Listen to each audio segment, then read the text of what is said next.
Hello and welcome to Zoology Pathshala. I hope you are all doing well. In today's video, we are going to discuss about ELISA, enzyme-linked immunosorbent assay. आज की इस video में हम ELISA के बारे में पढ़ेंगे, जिसको हम एंजाइम लिंक्ड इम्यूनोसॉर्बेंट एसे टेक्निक भी बोलते हैं। अगर हम इस एलाइसा के बारे में देखें कि इसकी डेफिनेशन क्या हो सकती है। एलाइसा और enzyme linked immunosorbent assay is a laboratory technique used to detect and quantify specific protein such as antigens और एंटीबॉडीज़ इन अ सैम्पल। वो क्या कह रहे हैं कि एलाइसा जो है या फिर एंजाइम लिंक्ड इम्यूनोसॉर्बेंट ऐसे जो है वो एक लेबोरेटरी टेक्निक है जो कि यूज़ की जाती है हमारी डिटेक्ट करने के लिए या फिर क्वांटिफाई करने के लिए कुछ स्पेसिफिक प्रोटीन्स हैं हमारे, उनको जैसे कि हमारे कुछ एंटीजेंस हो गए या एंटीबॉडीज़ हो गए, ठीक है, किसी भी सैंपल में अगर वो प्रेजेंट हैं तो उनको हम डिटेक्ट करने के लिए इस टेक्निक को यूज़ करते हैं। The assay operates by immobilizing an antigen on a solid surface such as a microplate and then using enzyme-linked antibodies that specifically bind to the target। अब इसमें क्या होता है कि इसे हम टेक्निक को कैसे ऑपरेट करते हैं, कैसे करा जाता है इस टेक्निक को। इसमें हम एक एंटीजन को एक सॉलिड सरफेस पे जो है कि प्लेस करते हैं, जिसको हम माइक्रोप्लेट भी बोल सकते हैं, और फिर उस पर हमारे जो एंजाइम लिंक्ड एंटीबॉडीज़ हैं उनको जो है टारगेट किया जाता है, जो कि उस स्पेसिफिक टारगेट से जो जा कर के जो है बाइंड हो जाती है, ठीक है।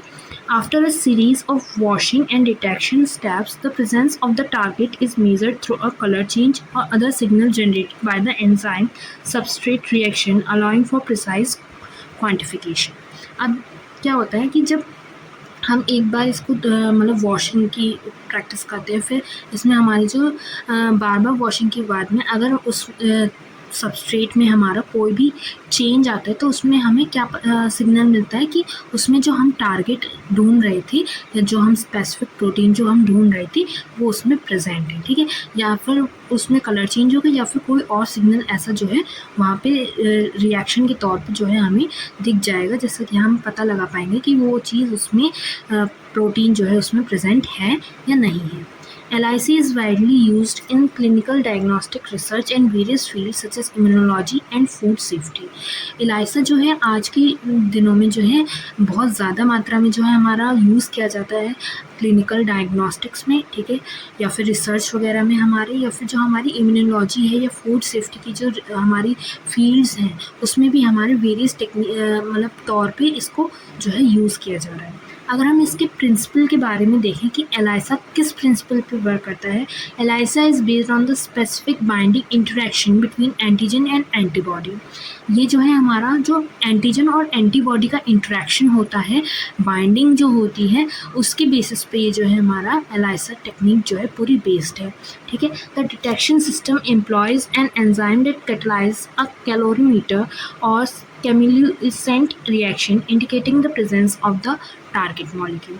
अब इसमें जो डिटेक्शन सिस्टम होता है वो क्या करता है, वो ऐसा एंजाइम है मान लो जो कैटलाइज कर देगा, तेज़ी से करेगा। अगर मान लो उसमें जो हमने एक सॉल्यूशन लिया है या जिसमें हम उस टारगेट को ढूंढ रहे हैं, ठीक है, अब उसमें जो है ये डिटेक्शन सिस्टम क्या करेगा, या तो उसका कलर चेंज हो जाएगा, ठीक है, या फिर मान लो उसमें कोई स्कैंट जो है केमिकल स्कैंट जो है हमें इंडिकेट होगी, उसका प्रेजेंस जो हमें पता चलेगा, जिससे कि हमें पता चल पाएगा कि उस सॉल्यूशन में कह लो या उस चीज़ में हमारा टारगेट मॉलिक्यूल जिस चीज़ को हम ढूंढ रहे थे वो चीज़ प्रेजेंट है या नहीं है, ठीक है। अगर हम इसके की कंपोनेंट्स की बात करें तो इसमें हमारे एंटीजन और एंटीबॉडी आ गई, प्राइमरी एंटीबॉडी आ गई, एंजाइम लिंक्ड सेकेंडरी एंटीबॉडी आ गई, और एक हमारा सबस्ट्रेट हो गया जिसे हम क्रोमोजेन भी बोलते हैं।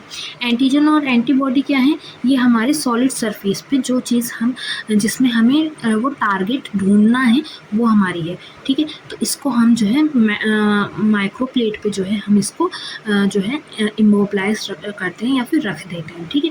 प्राइमरी एंटीबॉडी क्या है, ये हमारे जो हमने माइक्रोप्लेट पे एंटीबॉडी या एंटीजन रखा है ये हमारे उससे जा कर के जो है बाइंड होती है, ठीक है। फिर एंजाइम लिंक सेकेंडरी एंटीबॉडी क्या करती है, ये हमारे जो प्राइमरी एंटीबॉडी है, ठीक है, ये उस पे जा कर के जो है ये बाइंड होगी।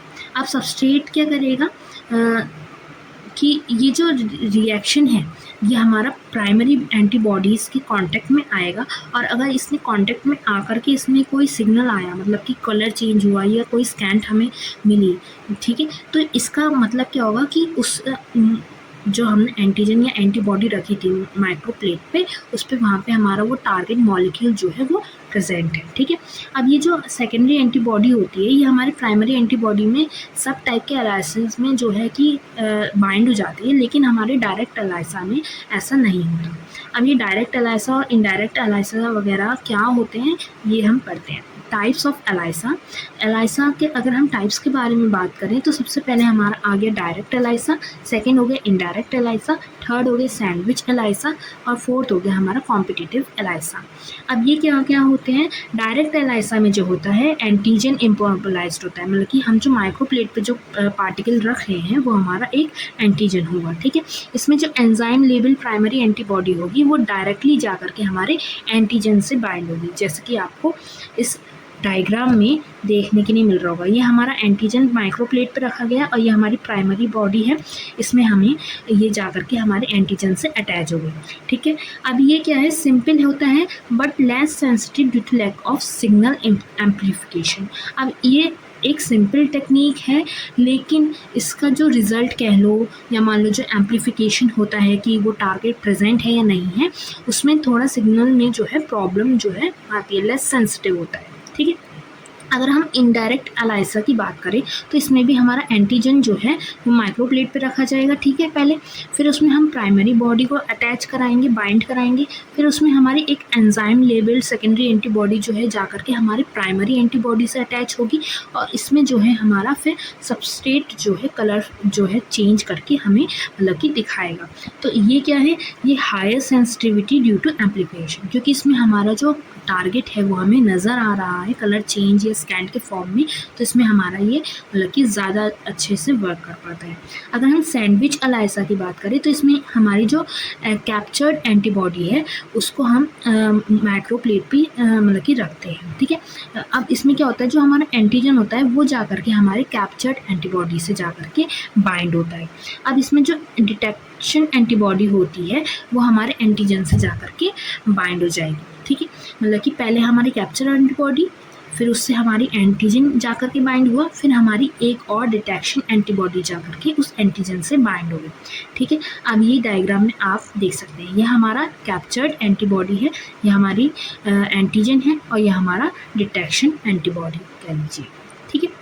अब ये क्या है, ये हाईली स्पेसिफिक है, मतलब कि बहुत अच्छे से ज़्यादा वर्क करता है, ठीक है, बहुत ज़्यादा यूज़फुल होता है, लेकिन ये कॉम्प्लेक्स सैम्पल्स के लिए यूज़ होगा, मतलब कि ऐसे सैम्पल्स जिसमें हमें मतलब पता लगाना मुश्किल है कि वो टारगेटेड मॉलिक्यूल प्रेजेंट है या नहीं है, या फिर उसमें काफ़ी सारे अलग अलग मॉलिक्यूल्स प्रेजेंट्स हैं, ऐसे कॉम्प्लेक्स सैम्पल्स में ये हमारी टेक्निक जो है यूज़ होगी।